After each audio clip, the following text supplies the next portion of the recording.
Good morning. It's very good to be with you, distinguished participants, organizers. Thank you very much for the invitation. Apologies in advance, as my presentation will try to pack three presentations in one. And therefore, it will probably be a bit superficial and a bit chaotic. But hopefully, I will try to address the issue at hand. Talking about the Eastern Mediterranean in a multipolar world, I guess I'll be speaking more about the multipolar world. And I thought that it would be significant, important to sort of define what that means. And at least from a realist perspective, from a perspective of the realist school of international relations theory, a multipolar international system is a structure of global power distribution in which multiple states or group of states hold significant power and influence, and no single state or pair of states dominates. So we have multiple great powers that interact and compete, balancing each other out to prevent anyone from achieving hegemony. Multipolar systems, according to John Mearsheimer, are more unstable than bipolar systems, as we know, and according to Waltz, an international system in which three or more great powers have split into two alliances remains a multipolar system structurally distinct from a bipolar system, a system in which no third power is able to challenge the top two. Why am I saying all these? Because if we are to assume that we're living in a multipolar world, it's important to be able to know what that should look like. And I'm not entirely certain that we are living in a multipolar world, a fully fledged multipolar world yet. Some key characteristics of multipolar international systems, as we've seen also maybe a century ago and so forth, are multiple centers of power, dynamic alliances that are shifting, very fluid, balance of power politics, states constantly trying to balance each other out, complexity and unpredictability, many powerful actors, and reduced likelihood of dominance. I would add here transactionalism and a reduced importance of normative frameworks. Some of these features exist today. I wouldn't say all of them. So, if we take a brief look, just some indicative data. Obviously, that's just a couple of types of data here that might help us look at the structure of the international system from a power perspective, from the perspective of economies and military power, based on 2024 data.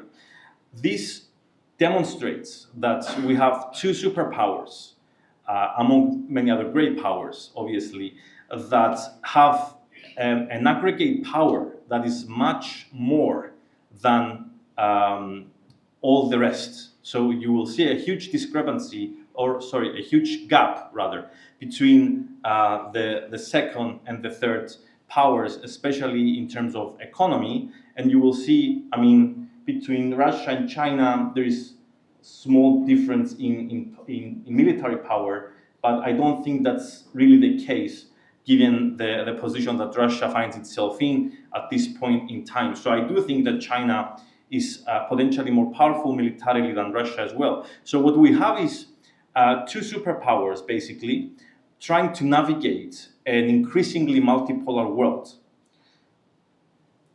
So it could be argued, based on what I just mentioned, that there are two concurrent dynamics in the international system.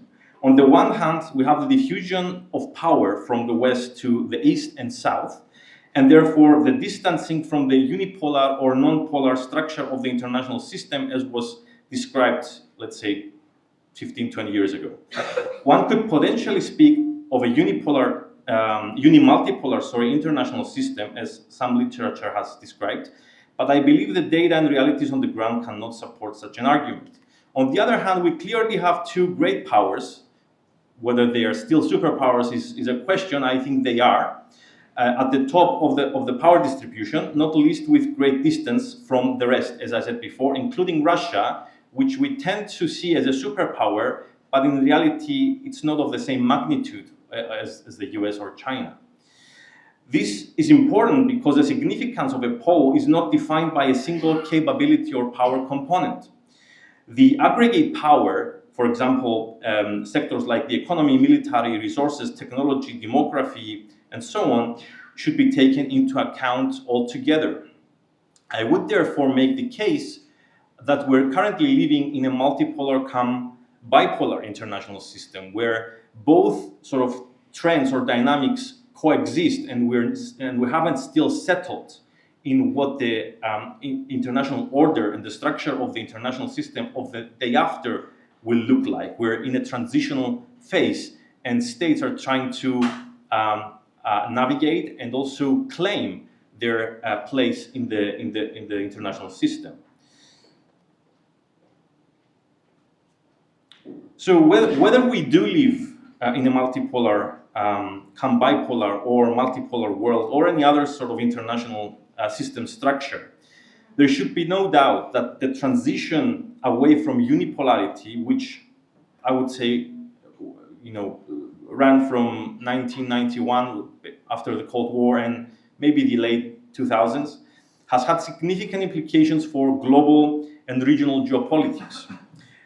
Some of those are the relative retreat of American hegemony, and most importantly, the growing unwillingness of Washington for unilateral action, at least as we've seen it in the early 2000s and in the 1990s, and boots on the ground entanglements in conflicts abroad. Many people talk about the withdrawal of American power, but I don't see the US disappearing or having disappeared from the Middle East. They're still there. Right? They haven't withdrawn entirely, obviously. They've retreated somewhat, but I think the most important feature in this whole discussion is this unwillingness to play the same role as they used to, because what happened as a result was huge costs on multiple levels. The second one is the increase of real or perceived power vacuums because of this change. The third one, the encouragement of third states, mainly middle and great powers, to pursue their own agendas, often going against the interests of traditional allies. One very important example for this region is Turkey, and how Turkey has many times taken decisions that have gone against the interests of traditional NATO allies. This is not the first time, obviously, but it's been happening more and more. Four, the rise of regions as more significant levels of analysis and spaces of security management, development, and integration, i.e. regionalism. We've seen efforts for such projects in the Eastern Mediterranean as well. Now, since the early 2000s, when it comes to the Eastern Mediterranean, three main factors have contributed to the construction, let's say, of the Eastern Mediterranean as a distinct geopolitical space. Because up to that time, the Eastern Mediterranean was not understood or perceived as a distinct geopolitical space like we were talking, maybe we used to talk about the Middle East or still are. So up to that point, the Eastern Mediterranean was mostly viewed as a gateway or a bridge to other more important areas like the Middle East or even over India or the Southeast Asia during the times of British colonies and so on. So I would say that these three factors, these main factors, have contributed in changing the nature of the Eastern Mediterranean or how it has been perceived. First, systemic changes, as I mentioned, globally, the transition towards multipolarity, and regionally, various kinds of events like the Arab Spring, the rise of the Islamic states, migration flows, and so on. The second one, the growing assertiveness of regional powers because of the power vacuums that were created as a result of the diffusion of power. We have Turkey, the Emirates, Israel, Saudi Arabia being some of those powers in the broader region, as well as extra-regional actors playing a bigger role in the area, like Russia, especially since 2015, France, China, and so on. So this led to new security concerns, because as new countries become more active and more assertive, other countries start to develop, threat perceptions, security concerns, as well as different patterns of enmity and amity, because this tends to impact how states interact with each other. So alliances change as well, cooperation schemes change as well, and so on. And the third factor when it comes to the East Med is the discovery of hydrocarbons, especially of Israel first, then Cyprus, and then Egypt. This came with a big promise, but that promise was never really fulfilled, or not until, not until now at least, and not when it comes to the Eastern Mediterranean as a whole. We have seen separate projects that have not taken a regional form so far. One of the most important developments was the transformation of Turkish foreign policy and the adoption of a revisionist approach, in my opinion, leading to deteriorated relations with, starting in 2010, with Israel, then Syria, the Emirates, Egypt, Cyprus, and Greece, obviously already having their own issues with Turkey. Common security concerns vis-à-vis Turkey and cooperation prospects due to hydrocarbons gave rise to a bipolar structure in the East Med. On the one hand, having Turkey, and on the other hand, having Israel, Cyprus, Greece, Egypt. This is not an alliance. This is just a partnership with some common concerns about Turkey because of how Turkish foreign policy changed. So because of deteriorated relations with Turkey and Ankara's closer relationship with Russia, especially after 2016, the US had to invest in other partners in the East Med. The fact that the US has somewhat retreated and is unwilling to engage in traditional ways does not mean that it does not care or does not have interests in certain regions.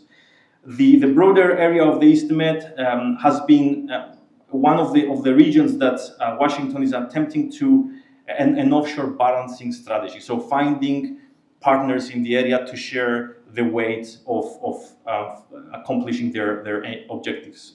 As such, the US has supported the trilateral schemes of cooperation in the East Med between Cyprus, Greece, Israel, Egypt, and so on, and championed the Abraham Accords between Israel and Arab states in 2020.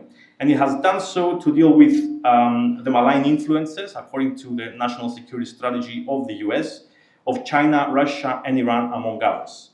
So in other words, the post-Cold War superpower, the United States, has been trying to manage the rise of the rest and the retreat of American hegemony, which finds itself in a survival mode, I would say, including in the Eastern Mediterranean. And I'm closing with these final words. Since 2020, because of domestic economic and political problems, as well as international isolation, Turkey embarked on an effort to deconstruct and replace the Eastern Mediterranean security architecture by trying to normalize relations with states such as the Emirates, Saudi Arabia, Greece, Egypt, and Israel. The latter obviously failed after Gaza.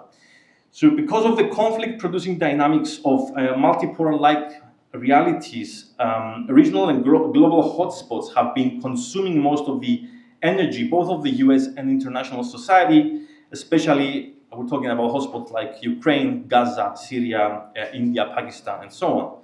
Therefore, the Eastern Mediterranean, under the second administration of Donald Trump, has thus far not been high on the agenda, and I would say naturally so.